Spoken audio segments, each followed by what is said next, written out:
డబ్బు, అనారోగ్యం, ఉద్యోగం, వ్యాపారం, అప్పులతో బాధపడుతున్నారా? మీకోసమే మేనిఫెస్టింగ్ మిరాకిల్స్ 11 డేస్ ప్రోగ్రామ్.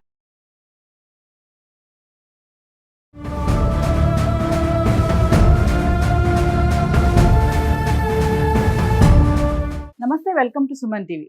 ఒక్కోసారి అనిపిస్తుంది మన సమాజం అసలు ఎటుపోతుంది అనేసి. ఆడపిల్లల విషయంలో ఎలాంటి జాగ్రత్తలు తీసుకోవాలి, మరి ఇంకా లోతుగా వెళ్తే మరి పీరియడ్స్ టైంలో శానిటరీ ప్యాడ్స్ వాడే విషయంలో కానీ మనం ఈ మధ్య కాలంలో చూస్తున్నాం కదా, ఎక్కడ పడితే అక్కడ హాస్పిటల్స్లో కానీ బస్ స్టాండ్స్ దగ్గర కానీ ఈ శానిటరీ ప్యాడ్స్ అనేవి అవైలబుల్ చేస్తున్నారు, ఒక బాక్స్ లాంటిది ఏర్పాటు చేసి. మరి రీసెంట్గా చూసుకుంటే తమిళనాడులో ఒక సంఘటన చాలా బాధాకరం అనుకోవాలి. మరి ఎగ్జామ్స్ రాస్తున్నప్పుడు పీరియడ్స్ వచ్చాయని చెప్పేసి అమ్మాయిని బయట కూర్చోబెట్టి ఎగ్జామ్ రాయిపించారు. ఇది ఎక్కడ న్యాయం అండి? మరి పీరియడ్స్ వస్తే ఎగ్జామ్ రాయకూడదా? ఏంటి అసలు ఏం జరుగుతుంది సమాజంలో? మరి దీనిపైన మాట్లాడడానికి మనతో పాటు ఉన్నారు రెడ్డన్న గారు. సార్తో మాట్లాడదాం. నమస్తే సార్. నమస్కారం అండి. సార్, రీసెంట్గా చూసుకుంటే మరి దారుణం అనే అనుకోవాలి. మరి పీరియడ్స్ వచ్చాయని చెప్పి ఎగ్జామ్ బయట కూర్చోబెట్టి ఎగ్జామ్ రాయిపించారు. అంటే ఇంకా ఇలాంటి వాళ్ళు ఉన్నారు అంటారా? అంటే దళిత కుటుంబంలో పుట్టిన వాళ్ళని, కింద స్థాయి వాళ్ళని చెప్పేసి మరి అంతా ఒకటే, అంతా సమానమే అనే ఈ రోజుల్లో కూడా. గాంధీ మహాత్ముడు గారు ఎప్పుడో 75 ఏళ్ల క్రితమే వాళ్ళకి ఉన్నతమైన స్థానాన్ని, సంస్కృత స్థానాన్ని ఇచ్చి గౌరవించిన 75 ఏళ్ళు, స్వతంత్రం వచ్చి 75 ఏళ్ళు గడిచిపోయిన ఇంకా ఈ దారుణమైన చర్య జరుగుతుందంటే చాలా బాధాకరం.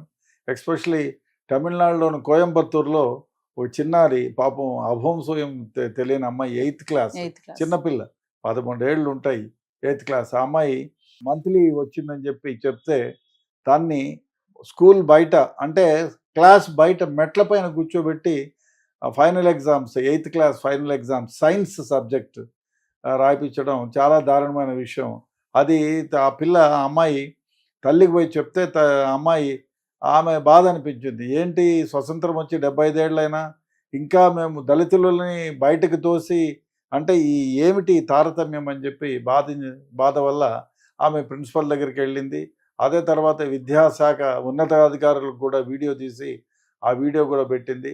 దీన్ని చూస్తే చాలా దారుణం. ఆ స్కూల్ యాజమాన్యాన్ని నిజంగా బహిష్కరించాలా.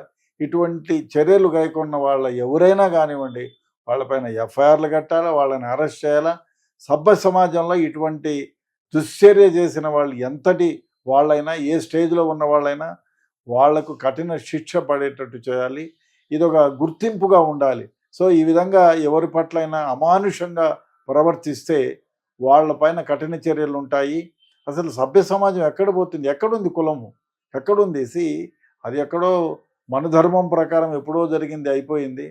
సో దాన్ని పట్టుకొని ఇప్పుడు ఇంకా వేలాడుతున్నారు, ఇంకా ఈ దరిద్రమైన ఆలోచనలతో ఉన్నారంటే నిజంగా ఆ స్కూల్ లైసెన్స్నే క్యాన్సిల్ చేయాలన్నటువంటి నా అభిప్రాయం. ఇంకో విషయానికి వస్తే మీరట్లో కూడా ఇంకోటి జరిగింది పాపం. మనం ఎక్కడైనా ఒక అమ్మాయి ఏదో మెన్సెస్ అయితే ఆమె ఏమంటాం, మన బట్ట అయినా ఇప్పి ఆమెకి ప్రొటెక్షన్ ఇద్దాము అనుకుంటాం. అటువంటిది క్లాస్లో అమ్మాయికి పీరియడ్స్ వస్తే అక్కడున్న క్లాస్ టీచర్కి చెప్తుంది, సార్ నాకు పీరియడ్స్ వచ్చాయి, ఐ వాంట్ శానిటరీ నాప్కిన్ కావాలి అని అడిగితే ఆయన నువ్వు బయటకు పోయి తెచ్చుకో అన్నాడంటే ఎంత దరిద్రమైన వ్యవహారం. ఎక్కడ పోతున్నాం మనం? ఆమెను కూర్చోబెట్టి ఎవరన్నా మగపిల్లలు ఉంటే అబ్బాయి నాన్న తీసుకురాపో అని చెప్పాలి. లేకపోతే అక్కడ అటెండర్లు ఉంటారు, వాళ్ళకు ఒకవేళ డబ్బులు లేకపోయినా అమ్మాయి స్కూల్కి వచ్చే వాళ్ళు డబ్బులు తీసుకురాకుండా వస్తారు. ఆయన ఆ టీచర్ ఇచ్చో లేకపోతే స్కూల్లో నుంచో డబ్బులు తీసుకొని వచ్చి ఆ అమ్మాయికి శానిటరీ నాప్కిన్ ఇచ్చి, అమ్మ నువ్వు పోయి డ్రెస్సింగ్ రూమ్లోనో లేకపోతే టాయిలెట్లోనో పోయి చేంజ్ చేసుకోరా తల్లి అని చెప్పాలి. వీలైతే ఆమెకు ప్రొటెక్షన్ ఇచ్చి వెహికల్ ఇచ్చి ఆమె ఇంటి దగ్గర డ్రాప్ చేయాలి. అటువంటిది పోయి నువ్వు బయటికి పో, తెచ్చుకో, మార్చుకో అని చెప్పినాడంటే నిజంగా దారుణమైన వ్యవహారం. ఇంకో విషయం ఏమిటంటే పిల్లలకి మనం ఇంకా సెక్స్ ఎడ్యుకేషన్ గురించి, మన శరీరాన్ని గురించి పిల్లలకి ఎడ్యుకేషన్లో ఒక భాగంగా పెట్టాలి. అది జరగటం లేదు ఇండియాలో. బహుశా అది చాలా మూర్ఖత్వమైన వ్యవహారం. మనం పిల్లల్ని ఎడ్యుకేట్ చేసేటప్పుడు అమ్మాయి నెలసరి ఎప్పుడు వస్తుంది, ఒక 4 రోజులు 3 రోజులకు ముందుగా శానిటరీ నాప్కిన్ అమ్మ నీ బ్యాగ్లో పెట్టుకోవాలనేటువంటి తల్లి నేర్పించాలా. ఒకవేళ కొన్ని హార్మోనల్ డిఫరెన్సెస్ వల్ల ఒక్కొక్కసారి ముందుగానే వస్తాయి కాబట్టి ఎప్పుడు కూడా ఎల్లప్పుడూ కూడా 1 2 శానిటరీ నాప్కిన్ దాంట్లో పెట్టేటట్టు ఎడ్యుకేట్ చేయాలా. అదేవిధంగా స్కూల్స్లో, కాలేజెస్లో డెఫినెట్గా ఈ స్కూల్ లెవెల్లోనే ఈ విద్యార్థుల యొక్క శరీరాన్ని అంగాల గురించి వాటి యొక్క ఉపయోగాల గురించి సెక్షువల్ ఎడ్యుకేషన్ డెఫినెట్గా ఇప్పించాలా. అది జరగటం లేదు. ఇక మీదటైనా ఈ సెక్షువల్ ఎడ్యుకేషన్ పైన ఒక చిన్న పెరేడ్ పెట్టి వాళ్ళకి అవగాహన కల్పిస్తే ఇటువంటి వ్యవహారం రాదు. డెఫినెట్గా ఇది జరగాల్సిన వ్యవహారం. ఇంకా సార్ మనం చూస్తే ఈ మధ్య కాలంలో కొన్ని యాడ్స్ కూడా ఇస్తున్నారు ఇలాంటి. ఇప్పుడు ఈ పీరియడ్స్ టైంలో శానిటరీ ప్యాడ్ అంటే ఫాదర్ డాటర్ యాడ్ ఒకటి రీసెంట్గా చూసాం మనము. ఏంటంటే ఇలా పీరియడ్స్ వచ్చినప్పుడు అమ్మాయి భయపడుతుంటే వాళ్ళ డాడీ వచ్చి అడుగుతారు, వాళ్ళ డాడీ వెళ్ళి తీసుకురావడం. ఇంత అవగాహన ఉన్న ఈ టైంలో కూడా ఇంకా ఇలా జరుగుతున్నాయి స్కూల్స్లో అంటే మీరు చెప్తున్నారు బహిష్కరించాలని చెప్పేసి, మరి జరుగుతాయి అంటారా సార్ అలాంటివి? డెఫినెట్గా చేయాలి, డెఫినెట్గా చేయాలి. ఇప్పుడు ఆ టీచర్ని ఎంత ఆయన కూతురికైతే ఆ విధంగా చేయగలడా, ఆయన కోడలికైతే ఆ విధంగా చేయగలడా, ఆయన భార్యకైతే ఆ విధంగా చేయగలడా, తన కుటుంబానికైతే ఒక రకము, ఇతర వ్యక్తులు. విద్యార్థిని 11వ తరగతి ఆమె పోయినప్పుడు సరేనమ్మా అని చెప్పి బయటకు వెళ్ళి అటెండర్లు, స్కూల్లో అటెండర్లు ఉంటారు, వాడికి చెప్తే డబ్బులు తీసుకొని వచ్చి ఇస్తారు. అదేమో కోట్ల రూపాయలు కాదు, మహా అంటే శానిటరీ నాప్కిన్ 20-30 రూపాయలు తెప్పించి ఇస్తే ఎంత బాగుండేది.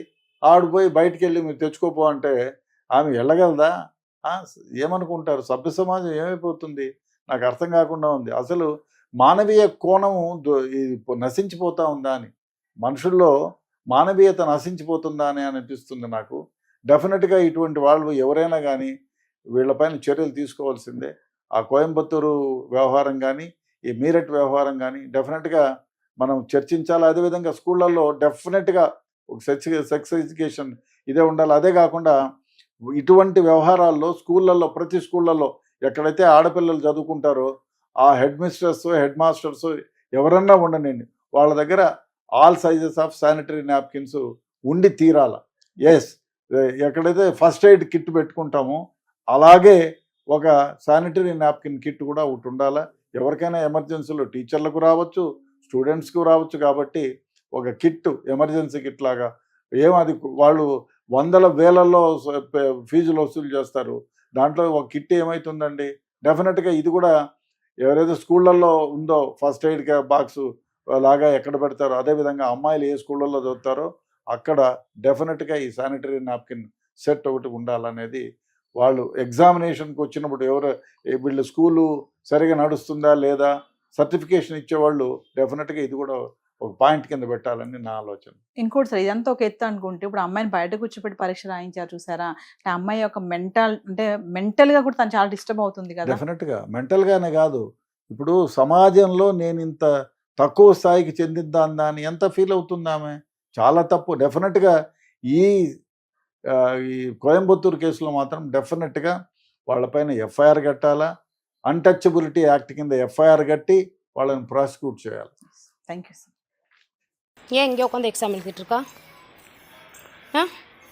காட்டு, என்ன எக்ஸாமு? என்ன எக்ஸாம் பாப்பா? ஏன் இங்கே உட்காந்து எழுதிட்டுருக்கா? யார் இங்கே உட்காந்து எழுத சொன்னது? எந்த மிஸ்ஸு? பிரின்ஸிபல் மிஸ்ஸும் உனக்கு இங்கே உட்காந்து படியில் உட்காந்து எக்ஸாம் எழுத சொன்னாங்களா? இதுக்கு முன்னாடி எப்போ எழுதுன எக்ஸாமு? மண்டே இப்போ இங்கே தான் உட்காந்து எழுதுனியா? எந்த டெஸ்கில்? முன்னாடி உட்காந்து பாஸ்பரியில் தான் உட்காந்து எழுதுனியா? சரி எழுது. ஏன் மிஸ் ஒன்றும் சொல்லலையா? உள்ள கிளாஸ்க்குள்ள உட்காரன்னு உன்னை சொல்லலையா?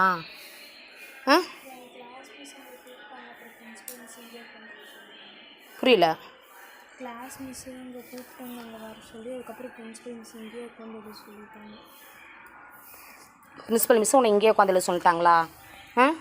ஏஜென்ட் பண்ணால் உள்ளே உட்காந்து ரூமில் உட்காந்து எழுதக்கூடாதாம்மா, வீதியில் உட்காந்து எழுதணுமா?